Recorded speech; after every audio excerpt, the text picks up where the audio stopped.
Hello, good morning बच्चों कक्षा 6 में हम पढ़ेंगे पूरक वाचन काव्य पार्ट 3 एकलव्य, जिसके लेखक हैं अजय अनुरागी। ठीक है। महाभारत की एक कथा पर आधारित इस पाठ में एकलव्य अपनी अगाध श्रद्धा और दृढ़ निश्चय के बल पर बाण विद्या में निपुणता प्राप्त करता है। वह द्रोणाचार्य द्वारा उसे शिक्षा देने पर मना दिए जाने पर भी उन्हें अपना गुरु मानता है, किंतु द्रोणाचार्य गुरु दक्षिणा के बदले में उसका दाहिना अंगूठा मांग लेते हैं, जो उनके द्वारा किए गए अन्याय का प्रमाण बन जाता है। एकलव्य एक सच्चे और आज्ञाकारी शिष्य के रूप में प्रसिद्ध हो जाता है। बच्चों, ये महाभारत की कहानी है। आप लोगों ने वैकेशन में महाभारत देखा होगा, जिसमें एकलव्य नाम का एक पात्र आता है, उसकी कहानी यहाँ पर है। ठीक है। पाठ को हम पढ़ेंगे और समझेंगे। ऋषि द्रोणाचार्य पांडवों और कौरवों के गुरु थे। पांडव गुरु भाई हैं वो, उनके गुरु कौन है? ऋषि द्रोणाचार्य। भीष्म पितामह ने द्रोणाचार्य की विद्वता को जानकर कौरव और पांडवों को शिक्षा हेतु उनके आश्रम में भेजा।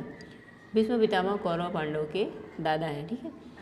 तो भाई गुरु द्रोणाचार्य बहुत ही अच्छे यानी कि गुरु हैं, इसके लिए उन्हें पढ़ने के लिए कौरव और पांडव को उनके आश्रम में भेजा। द्रोणाचार्य ने राजपुत्रों की शिक्षा देने का प्रस्ताव स्वीकार कर अन्य किसी को शिक्षा न देने की ठान ली।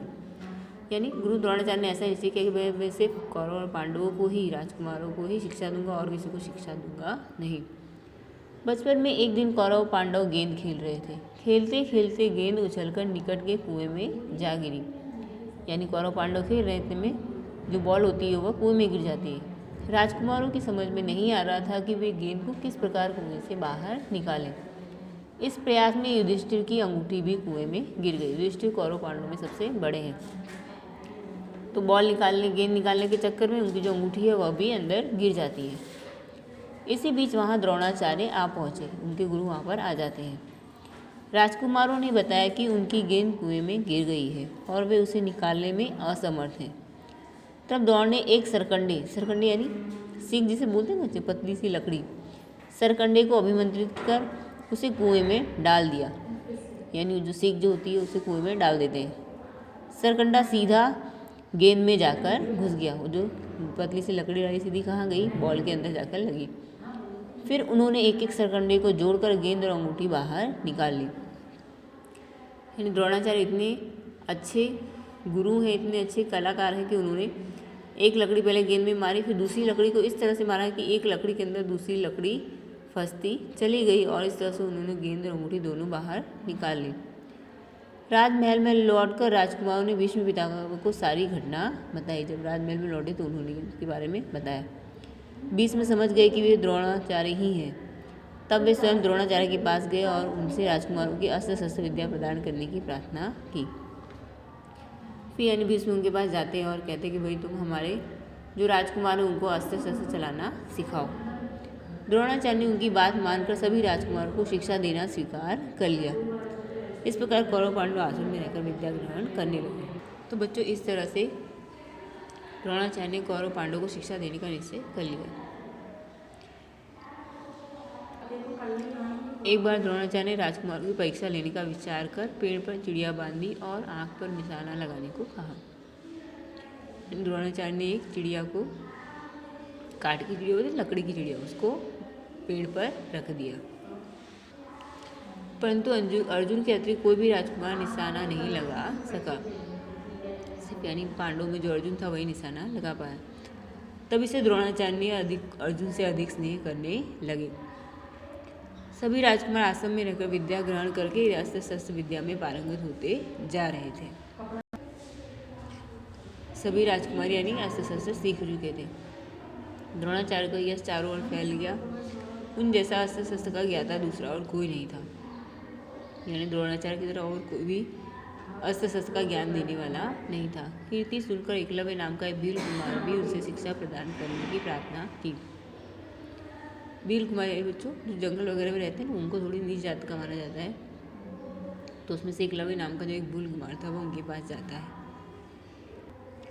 परंतु यानी द्रोणाचार्य ने उन्हें मना कर दिया और कहा कि मैं सिर्फ राजकुमारों को ही शिक्षा देने के लिए नियुक्त हूँ, तब वे किसी और से शिक्षा नहीं दे सकती।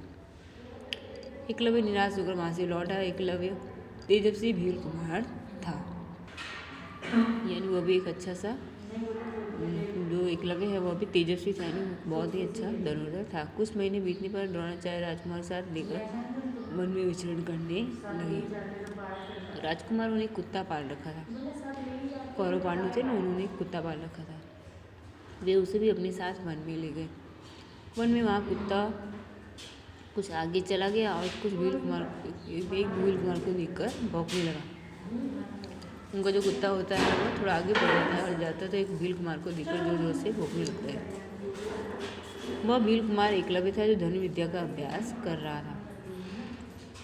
एकलव्य ने कुत्ते को भगाने का प्रयास किया परंतु वही खड़ा भौंकता रहा। तब उसने बाण छोड़कर कुत्ते का मुंह बंद कर दिया और दौड़ता हुआ द्रोणाचार्य के पास पहुंचा। तो उसने एकलव्य ने क्या किया कि बाण के द्वारा उसका मुंह बंद कर दिया। एकलव्य ने उस कुत्ते के मुंह में इस तरह से बाण मारे कि उसे चोट भी न लगे और उसका मुंह भी बंद हो जाए। कुत्ते की यह दशा देखकर सभी विस्मित हो गए, यानी कुत्ते को ऐसा देखकर सब बड़ा आश्चर्य हुआ। कुत्ते का मुंह बाण कला में पारंगत व्यक्ति के द्वारा बंद किया गया था। द्रोणाचार्य ने राजकुमार को साथ लिया और उस स्थान पर पहुंचे जहाँ एकलव्य अभ्यास कर रहा था। वहीं एक वृक्ष के नीचे द्रोणाचार्य की प्रतिमा रखी हुई थी और निकट ही एकलव्य धनुर्विद्या का अभ्यास कर रहा था। एकलव्य की गुरु भक्ति देखकर द्रोणाचार्य अत्यंत प्रसन्न हुए, परंतु वे शीघ्र ही द्रोणाचार्य की अगाध श्रद्धा और दृढ़ प्रतिज्ञा के बल पर एक दिन एकलव्य अर्जुन से आगे निकल जाएगा। यानी उनको ऐसा लगा कि जितने यानी यह बालक तेजस्वी एक दिन यह जरूर अर्जुन से आगे निकल जाएगा। द्रोणाचार्य ने अर्जुन से आशीर्वाद दे रखा था कि संसार में तुझे सर्वश्रेष्ठ धनुर्धर और कोई नहीं हो सकेगा।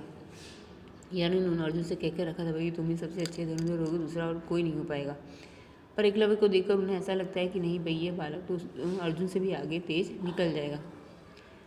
एकलव्य का ध्यान आते ही उन्होंने कहा वत्स एकलव्य, तुम वास्तव में श्रेष्ठ धनुर्धर हो, कौशल प्रशंसनीय हो। मैंने तुम्हें शिक्षा प्रदान करने से इनकार कर दिया, परंतु फिर भी तुमने मुझे अपना गुरु माना, अतः तुम मुझे गुरु दक्षिणा के रूप में गुरु के प्रति अपनी कृतज्ञता ज्ञापित करो। यानी कहते कि मैंने तो तुम्हें मना कर दिया था, फिर भी तुमने मेरी मूर्ति बनाकर मुझे अपना गुरु मानकर तुमने धनुर्विद्या का अभ्यास किया है, तो अब मुझे गुरु दक्षिणा के रूप में कुछ दो, जिससे किसी दो कि तुमने मुझे अपना गुरु बनाया है।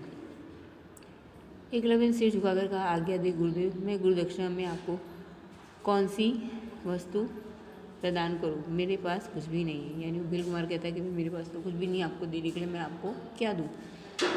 द्रोणाचार्य बोले बस गुरु दक्षिणा में मुझे अपने दाएं हाथ का अंगूठा दे सकते हो। द्रोणाचार्य के मुख से यह वचन निकले थे कि एकलव्य ने कटार से अपना अंगूठा काटकर उनको अर्पित कर दिया। एकलव्य भली भांति जानता था कि अंगूठा कटने के बाद कभी भी धनुष बाण धारण नहीं कर सकेगा, परंतु उसने मुस्कुराते गुरु दक्षिणा के रूप में अपना अंगूठा प्रदान कर दिया। गुरु भक्ति और त्याग का ऐसा अनुपम दृश्य देखकर द्रोणाचार्य गदगद हो गए। अर्जुन भी उसकी ओर देखकर भाव विह्वल हो गया। एकलव्य सच्चे और आज्ञाकारी शिष्य के रूप में पूरे विश्व में ख्याति प्राप्त करके अमर हो गया। यानी यहाँ पर गुरु के कहते ही एकलव्य ने अपना अंगूठा काटकर उन्हें अर्पित कर दिया, जिसके कारण गुरु की आज्ञा मानने वाले एक सच्चे शिष्य के रूप में आज भी पूरे जगत भर में एकलव्य का नाम लिया जाता है। हालांकि ये गलत था कि भाई द्रोणाचार्य ने अर्जुन को सर्वश्रेष्ठ सिद्ध करने के लिए एकलव्य का अंगूठा मांगा था, पर फिर भी एकलव्य ने अपनी गुरु भक्ति दिखाई और अपना अंगूठा काट कर दे दिया। ठीक है बच्चों, इस पाठ से हमें क्या सीख मिलती है बच्चों कि हमें भी गुरु का मान सम्मान करना चाहिए और उनके कहे अनुसार कार्य करना चाहिए। ठीक है, तो यहाँ पर ये एकलव्य की गुरु भक्ति दिखाई गई। धन्यवाद।